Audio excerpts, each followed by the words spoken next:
I'm JB. And I'm Ms. Ali. Tune us in on Jazz and Stuff Radio every Wednesday from 5 to 8 p.m. on THA After Party Radio. Okay, let's go over to Miss Teresa. She's got something for us special today. What is it we got? We're going to talk about alternatives to payday loans. Alternatives to payday loans. So this is Teresa with Being Broke Isn't Cute. You can find me at beingbrokeisn'tcute.com or Facebook me at Being Broke Isn't Cute PFS. So again, today I was saying we're going to talk about payday loan alternatives because every once in a while you have more month than you have money. So you might want to try to make those ends meet by taking out a payday loan. And what I found out is the Pew Charitable Trust said around 12 million Americans take out payday loans each year. Right. Of those who borrow, they average 8 loans of about $375 each and end up paying about $520 worth of interest. And this is on, so they basically pay back a loan and a half. Mm-hmm. So I'm in the wrong business. You're in the wrong business. These payday loans, they make some money. Mm-hmm. They make some money. Is it illegal? No. They are regulated by the, just like any other creditor. They're considered a legitimate lender. They're not doing anything illegal. They're not forcing anybody to take a loan. But you do need to know the facts about these loans. The Federal Truth in Lending Act treats payday loans just like any other form of credit, just like a bank or a credit union or anything like that. And what the lenders must do, these payday loans must do, they must tell the lenders what their finance charge is. They need to tell you that in dollars. Okay. And they're supposed to also give you your annual percentage rate, also called the APR, and that's the cost of the credit on a yearly basis. Right. Now, technically, you should not be doing this over a yearly basis, but if you keep rolling them over and rolling it over, just like we were talking about earlier, that half the year is gone. Right. Next thing you turn around, you have done this thing for a whole year. And you don't want to do that because you will end up paying back just a ridiculous amount of money if you keep rolling these things over and keep taking them back out. So some of the alternatives, rather than, and I'm not going to suggest you go hit up your mom, your friends, or anything like that. And if you don't have savings to fall back on, how about considering going to taking a small loan from a credit union or a small loan company? A lot of these credit unions and some of the banks, they offer short-term loans in small amounts at more competitive rates. So instead of paying, but some of the payday loans can end up being 200%, which is ridiculous. I know. It's absolutely ridiculous. That's almost the amount that you borrowed. You borrowed $200. It's almost like paying double, right? Yeah, pretty much. And then you keep rolling it over, you'll end up paying more than that. Wow. But, of course, with them being smaller and shorter term, the interest rates would be higher. But they believe me, they are nowhere near the payday loan amount. And if maybe that's not something you can do, shop around for a credit, shop for the credit offer with the lowest rate. Right. You want to look for the absolute lowest APR you can get because the interest rate is what's going to determine how much you pay. That's basically them determining what your fee or your interest is going to be, the money they're going to make on that loan. So you want to try to shop around. Don't necessarily go to the first one or settle for the first one. Contact your creditor or your loan servicer as quickly as possible, the people you owe the money to, and ask if you can get some more time.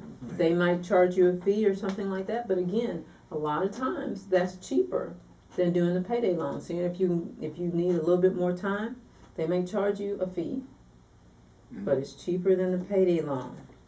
But of course, you make sure you find out what that is up front, and always get it in writing. Contact your local consumer credit counseling service, because if you're doing these payday loans on a regular basis, you may need some help, and most likely you need some help getting your budget and your finances in order, because payday loans should be a once in a blue moon type of thing. Right. It shouldn't be a regular part of your financial situation. Okay. So if that's what you're finding, take some time out, go to a credit counseling service, find out how to manage your money better, and that way maybe you can avoid hitting up payday loans so much. And that rolls into the fifth suggestion is make a realistic budget. if you are constantly hitting these payday loans up, okay, it's time to sit down and see where your money is going. Okay. And you may think, oh, I've got too many bills and not enough money. Sit down and write that out and see where your money is going, where you're spending your money, and come up with a budget. And finally, if you find out you have, or if your bank will offer overdraft protection for your checking account, which basically means that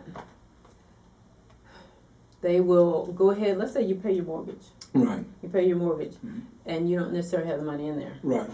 What they're going to do is overdraw your account and charge you a fee somewhere between $25, depending on the bank, it can be anywhere from $25, $30, $40, $50, Right.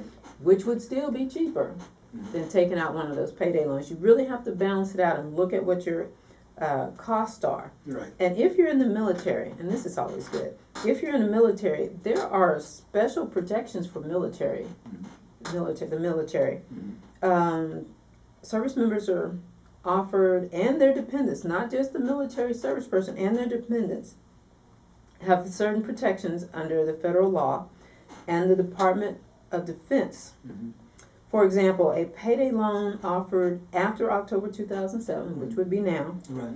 the military annual percentage rate cannot exceed 36%, which is still high. Right. Right. But which to tell you about what it is for the rest of us, if we're not in the military, Right. theirs caps out at 36%, and they must be given certain disclosures about the loans and the costs and about your rights. So if you're in the military, definitely check out your options, because there are other financial assistance for the military. They have military aid societies, such as the Army Emergency Relief, the Navy and Marine Corps Relief Society, the Air Force Aid Society, or the Coast Guard Mutual Aid.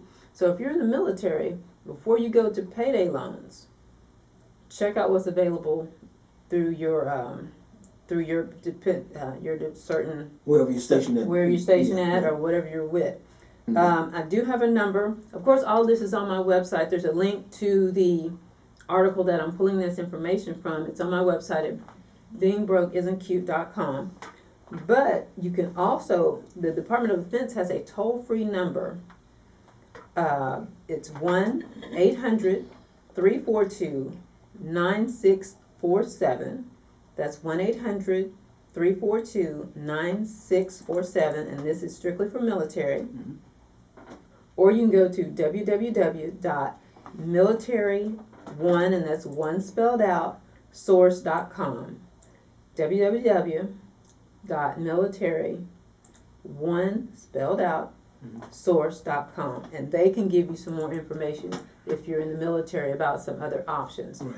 But you really have to be careful with these payday loans. I had a very close friend who got sort of just trapped up in one where she could never, the interest kept building up and she could never really pay the thing back. And it just got to the point where she finally just had to shut it down. And these people are, because they know they're serving a certain group, Right. they can get pretty vicious. They will overdraw your account. They will do all kinds of things to get their money back. So before you get involved with them, see what your other options are. Just check and see if you have any other options. All right. So that's what I got, JB. Wonderful. Thank you. So, Teresa, go back. What did you say the average interest rate is on a payday loan? Now for the military, it's about, it says it caps out at 36%. Okay.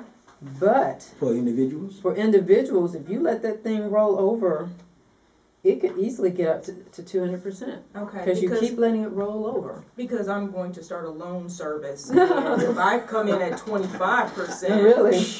that's right there. That's your I mean, credit honestly, card. Yeah, the credit cards and- are 25. Yeah, and I actually am going to be writing a book called The Financial Diet, which is a way to do it without doing debt consolidation. Right. But yeah, so I'm just trying to keep the number, so I understand, where I need to come in at. Exactly. Yeah. Oh yeah. It's money to be made. Right. I mean, Yeah, hey, the Sopranos are looking at them like, what? Form a corporation. Absolutely. You know what? It's sad, but it's money to be made. Absolutely. I mean, and at least, you can do it in a way. This is something that used to be done back in the day Right. with co-ops and bartering and things like that. They would actually have neighborhood places where people would borrow money, but then they provide some service as some sort of payback. Right. And seriously though, that is something that I'm aspiring to do at some point. But I'm just interested to see, if people do need loans, they do need loans. I mean, people it's need not money that they to don't pay need the bills. money. Yeah. This is not the type of money you take out because you want to go on a shopping spree. Right. This is not. This is Well, not the we place hope to go. I would hope. That's I not would the case. hope. Right. But I would definitely check around and check for small dollar loans because there are do micro lending. A lot of places are getting back into micro lending where you can do a loan for $200, $300, $500,000. But what's the appeal here is that all you need is an ID. All you basically need is an ID and maybe a checking account. It's easy and it's fast and that's and it's right there because they're unfortunately very dominant in our community. Right, we have payday loan services more so than banks. Exactly. And not to say that a bank is any better because we understand the whole concept there as well. But the rate is cheaper. the rates are usually cheaper, and it does those. A bank usually requires you to be responsible. Exactly. And so you do have to have a decent line of credit. And my thing is you can go to a bank and you can actually get. You need to check, and this is something my son did. Applaud him. I didn't even know they had these at Chase, but you can get accounts, and it's not even it's not a savings or checking, but it's an account and it's not like a pay credit card or anything, but you can put your money in this account, and I think you have a card to use, but it's not a debit account either. Because I can't deposit money into it. It's got a name. Actually, maybe I'll Google my son and text him and see if he can tell me the name. I didn't even know Chase offered it. And it's for people who don't. I'm JB. And I'm Ms. Ali. Tune us in on Jazz and Stuff Radio Every Wednesday from 5 to 8 p.m. on THA After Party Radio.